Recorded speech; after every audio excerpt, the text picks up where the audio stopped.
संतों की सेवा, विप्रों की सेवा, भगवान के भक्तों की, वैष्णवों की सेवा अवश्य करनी चाहिए। एक त्रिलोचन जी थे, भगवान के वैष्णवों की बड़ी सेवा करते थे, पंढरपुर में रहते थे।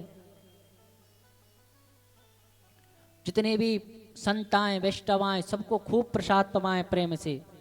अब तो महाराज जितने धीरे धीरे ख्याति फैलने लगी उनकी, जितने भी संत जावें सब उनके घर में प्रसाद पावें। अगर कोई जा रहा हो पूछे भैया कहाँ जा रहे हैं, बोले पंढरपुर,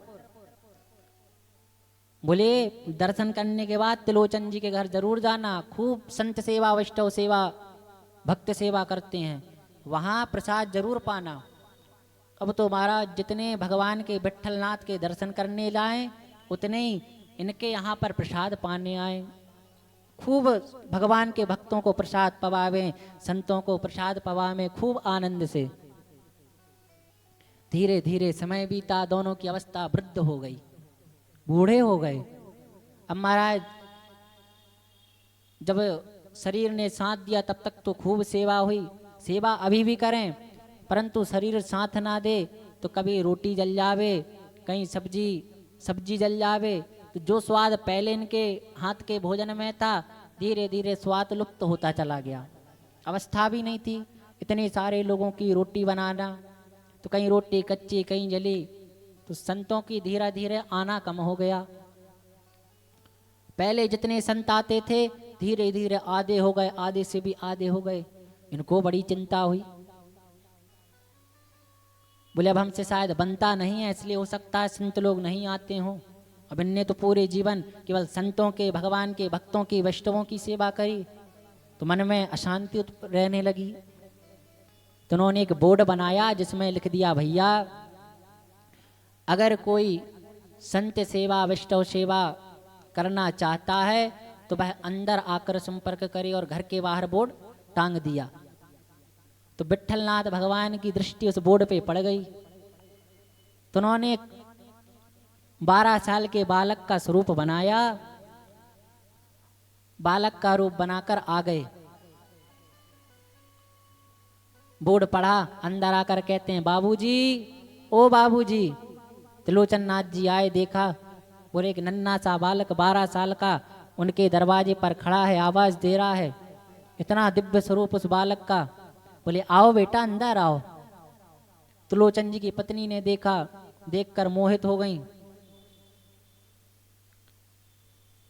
पूछा बेटा तुम कौन हो, तुम्हारा क्या नाम है? विट्ठलनाथ भगवान का अंतर्यामी। सही भी है, भगवान तो सबके अंतर हृदय में विराजमान है, अंतर्यामी है, सबके मन की गति जानते हैं। बोले अंतर्यामी तुम्हारे माता पिता कौन है? भगवान ने कहा भैया मेरे तो विचार किया मैं तो अजन्मा हूं। तो भगवान कहते हैं मैया मेरे माता पिता का मुझे नहीं पता कौन है, किसने मुझे जन्म दिया। ना तो मेरा कोई मित्र है, ना कोई मेरा बंधु है, ना कोई मेरा सखा है, ना यहाँ मेरा कोई परिवार है, मैं तो अनाथ हूं। बोले अच्छा क्या चाहिए तुम्हें? बोले आपने बाहर बोर्ड लगाया है ना, कोई सेवक अगर संतों की सेवा करना चाहे तो अंदर आके संपर्क करे, तो बस मैं इसलिए आया हूं। बोले तुम कर लोगे सेवा? बोले हाँ मैं सेवा कर लूंगा। बोले यहाँ के नियम कानून पता है? बोले क्या है? बोले एक सब्जी, एक दाल, महाप्रसाद और रोटी बनानी पड़ेगी। बढ़िया स्नान करके पवित्रता से कर लोगे? बोले मैया चिंता मत करो, आप एक सब्जी कहती मैं 4 सब्जी बनाऊंगा, आप एक दाल कहती मैं 2 दाल बनाऊंगा, साथ में रबड़ी, खीर, कढ़ी, चावल, पुड़ी सब चीज बना लूंगा, चिंता मत करो। बोले अच्छा। त्रिलोचन जी की जो पत्नी थी उन्होंने कहा देखो नन्हा सा बालक होकर कितनी बातें करता है, कितनी मधुर मधुर बातें करता है। बोले सब कर लोगे? भगवान कहते हैं मैया संसार का, दुनिया का ऐसा कोई सा काम नहीं जो मैं ना कर सकूं। बोले ठीक है तो कल से काम पे आना। अंतर्यामी ने कहा मैया परंतु मेरी भी एक शर्त है। बोले क्या शर्त? पहली बात तो ये कि मैं अपने हाथ का भोजन नहीं करता हूं, और सही है भैया, भगवान तो सबको पवाते हैं, अन्न कौन उत्पन्न करता है? भगवान ही ना करते हैं, उनकी कृपा से ना होता है। भगवान सबको पवाते हैं, पर भगवान खुद का बना थोड़ी पाते हैं, भक्तों का बना पाते हैं। जब कोई भगत उनको बना के पवा देता है तो भगवान पा लेते हैं, नहीं तो भूखे बैठे हैं। तो बोले मैया मैं अपने हाथ का बना नहीं पाता, मैं तो आपके हाथ का बना पाऊंगा। बोले ठीक है,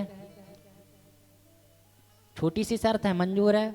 मेरी एक और शर्त है। बोले कौन सी? बोले मेरी दूसरी शर्त यह है, मैं जितना भी पाऊं आप मुझे टोकेंगी नहीं। और चलो ठीक है, गलती हो जाती है, मुझे टोक दें तो ठीक है, परंतु गलती से किसी तीसरे से चर्चा मत कर देना कि मैं इतना खाता हूं। बोले ठीक है, 2-4 पूड़ी खाओगे, 2-4 रोटी पाओगे, नन्ना सा पेट है, खूब पवा दूंगी, तुम चिंता मत करो। बोले ठीक है, कल से सेवा करना, ठीक है।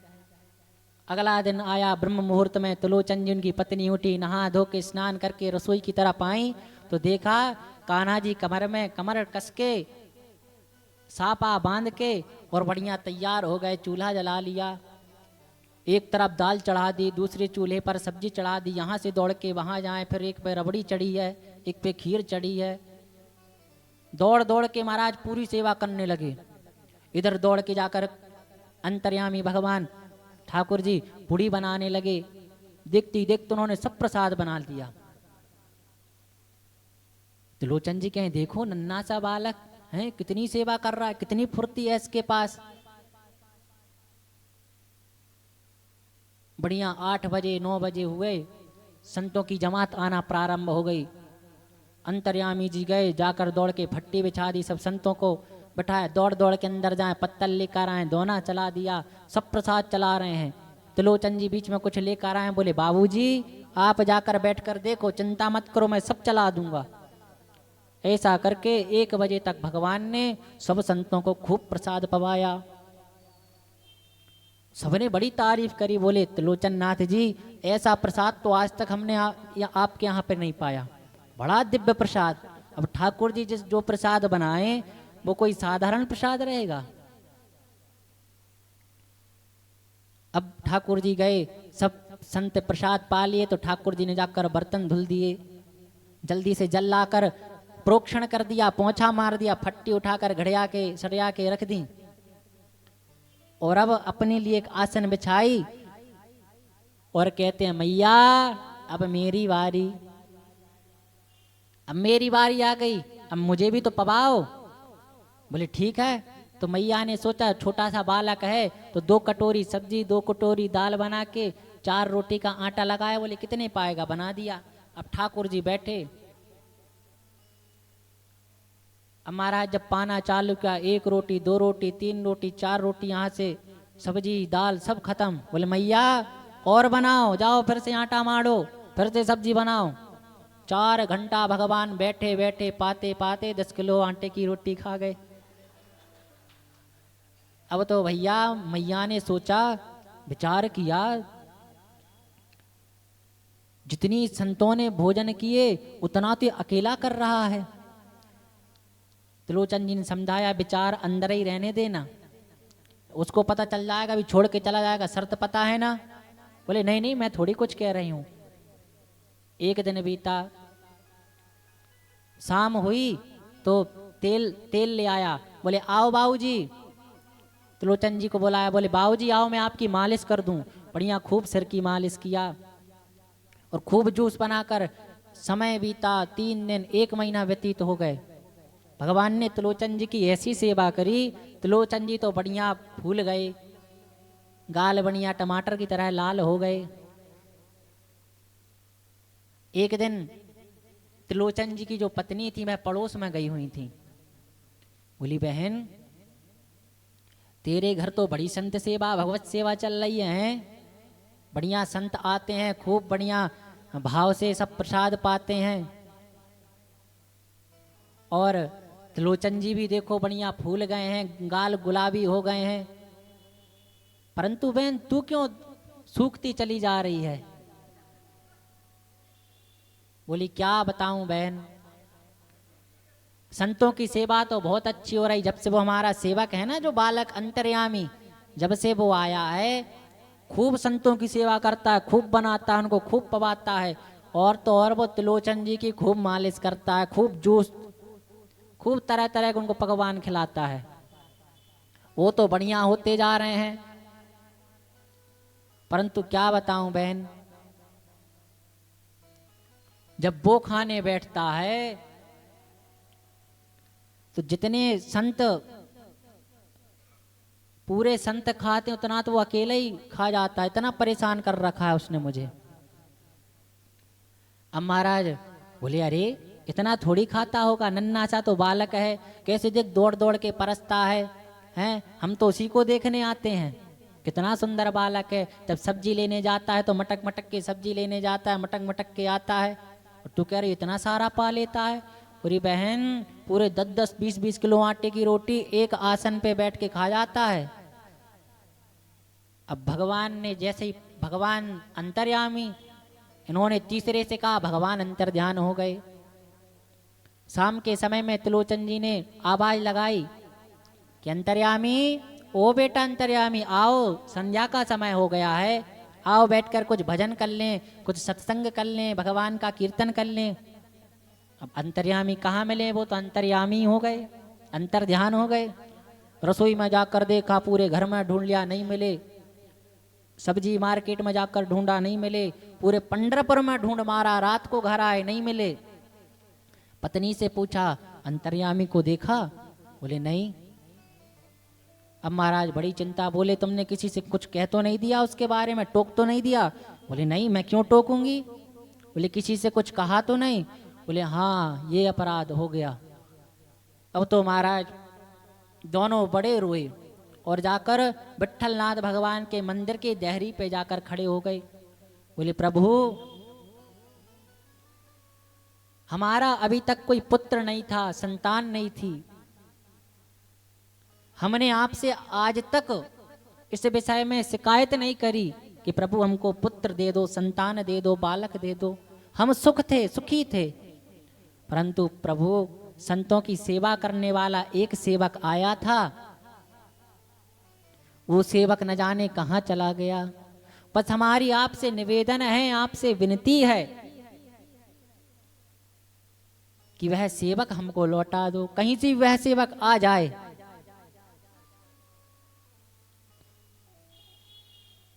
ऐसा कहकर महाराज दोनों रोने लगे, आंसुओं से निरंतर अश्रुप्रपात होने लगा। तो इतने में आवाज आई, बोले बाबूजी। जैसे त्रिलोचन नाथ जी ने पीछे देखा, कोई नहीं, इधर उधर देखा, बोले आवाज कहाँ से आ रही? बोले बाबूजी सामने देखो। तो जहां पर विट्ठलनाथ भगवान विराजमान थे वहीं पर वह अंतर्यामी खड़ा था। बोले विट्ठलनाथ भगवान की जय। त्रिलोचन जी ने हाथ जोड़ लिया, बोले भगवान आप थे अभी तक हमारे मध्य में जो साधु संतों की सेवा कर रहा था? अंतर्यामी बोले और कौन करेगा बाबूजी, जहां पर संत सेवा, भगवत सेवा, वैष्णव सेवा मुझसे अच्छी कौन कर पाएगा। महाराज भगवान के चरणों में गिर गए। ये भगवान का वात्सल्य है, ये भगवान की दया करुणा है। आप सब भी महाराज, जब भी हम सब भी जब कभी भी भगवान की सेवा, वैष्णवों की, संतों की सेवा करें और हमको कभी ऐसी आवश्यकता लगे, किसी की जरूरत है, तो कहीं ना कहीं ठाकुर जी आकर उस जरूरत को पूरा करते हैं। आज त्रिलोचन नाथ जी ने भगवान के चरणों में साष्टांग किया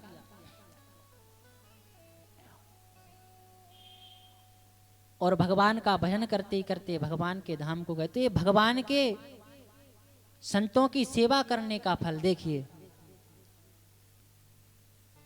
न जाने को इतना प्यारा गुण भगवान को उनका पसंद आ गया, स्वयं भगवान पुत्र के रूप में, एक सेवक के रूप में आकर साधु संतों की सेवा करने लगे। इसलिए भैया कबीरदास जी ने कहा है कि जिस घर में संतों की, भगवान के भक्तों की अगर सेवा नहीं होगी, ब्राह्मणों की सेवा नहीं होगी, तो वो घर घर नहीं है, मरघट के समान है। और जीते जागे जीते जागते प्रेत हैं सब। मलुकदास जी तो कह रहे हैं भैया जो गृहस्थ आश्रम है, ऐसे तो अपने खाने के लिए 4-4 बार रसोई बनती है। सुबह होती चाय नाश्ता, दोपहर में भोजन, 4 बजे का नाश्ता, फिर शाम का भोजन। मलुकदास जी कह रहे हैं